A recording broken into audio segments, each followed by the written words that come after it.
This portion of tips and tricks is around communication. So the first tip is to always click on Add to Contact Log when you are in Synergy email. It is one less step for you when you are going to email or composing your email to document that communication with students and parents. And we will revisit this in just a minute. The next tip is when you are creating emails to students and parents about missing assignments. So as a deadline approaches, or as you are coming up on an amnesty day or a makeup day, format an email with all the assignments up to that point that you are going to grant amnesty for, or you're going to have the students work on during the makeup session, and create that email, craft it carefully, because this will be your master email. And then you can copy and paste it to different students and then just delete the different items that that particular student has turned in. And so it's one email, again, a little bit of time at the beginning to craft that email, but then an easy process to go through and let your students know what they are missing and what they need to turn in. So it's quick communication, and then hopefully it makes your job easier that you're not receiving a whole lot of emails with what's my makeup work and what do I have to turn in, that can flood your inbox. So lastly, we're going to talk about Synergy options, and this is we're going to get back to that Add to Contact Log. There are 4 ways to use Synergy to communicate. Some are more effective and efficient than others. And first, it's called Log Student Contact.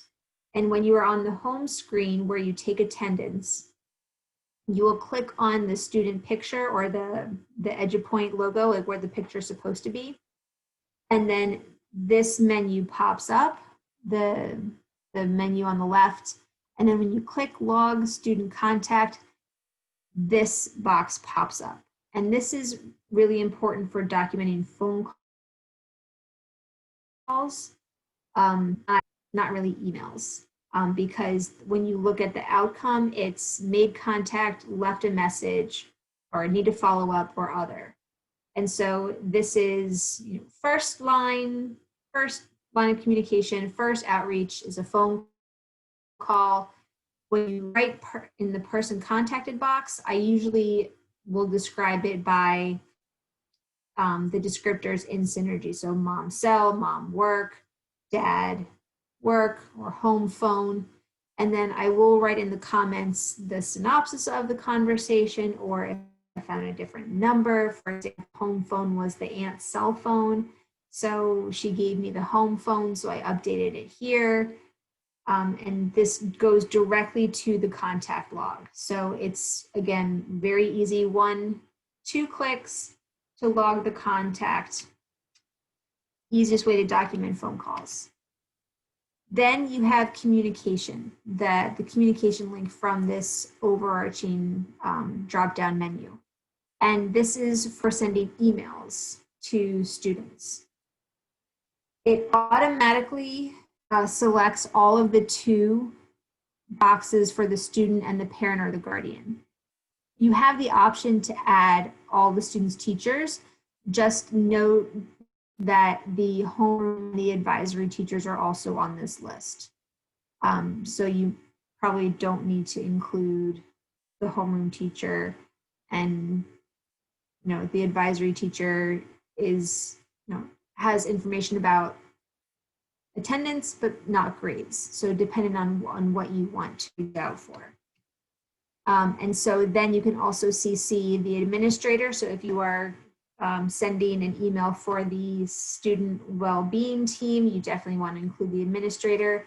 Type in your subject, and then here with contact log is where you're going to click that box. It will post it automatically to the student contact log. It's a great addition.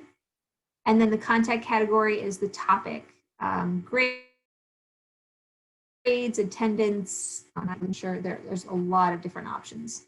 And then you type in your message, and then when you're ready to send, you actually have to scroll all the way back up to the top to click send, because Synergy.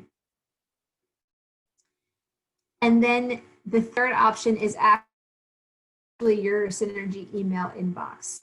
This is probably the least effective way to email your students because you have to search for the person you want to email. So from the home page, you click on the mail icon and your inbox pops up. You click on the green button to compose an email, and this is the view that you see. You have a lot of options of who to send an email to. I think you have like almost, it seems unlimited. But when you click on the to box, this inset pops up, and then you can search for staff, parents, students, classes, any groups that you've created. And if you have a class, it will help filter that group for you. Again, click add to contact log. Very easy to send it to the contact, so you don't have to duplicate your efforts. And then click the contact category, grades, attendance, and all those options are there for you to type your message, and then click send. So it's available to you. I don't recommend it nearly as much as the communication function from the student profile. This is what the contact log looks like when you are trying to search to see if other teachers have reached out. You click on the student picture and click student. Across the top, you see contact log, and then the history will be there. And there will be emails and phone calls, all dependent on if teachers are using the log student contact or communication. The last thing that I want to share is the student notes, but I really don't recommend using this as any kind of contact log because it's not, I don't think it's designed to do that. And so student notes is more of a temporary thing that if you notice something odd, it's really a great feature when we're in the building and face-to-face and like kids are moving from 7 classes. But you click on the little icon here and it will allow you to write a note. And then when you save it, it is visible to all of the teachers for 24 hours. So, you know, if it's a day A, the day B teachers won't see this communication. Like, you know, Kate's mom lost her job last week and she's having a hard time coming to class. Where that may not be a contact log thing, like it's a temporary thing to just to notify teachers. And so that's what student notes is designed to do. You can view the history, it will save, but again, it's not supposed to be used as a contact log. I just don't think it's designed that way. And so that is the communication portion. If you have questions about Synergy or Canvas communication or other tech issues, please complete this with the survey. Either we will answer them in-house or we are considering having a tech hour with our technology instructional specialist so she can answer some of our higher level questions that we haven't been able to answer yet. Thanks.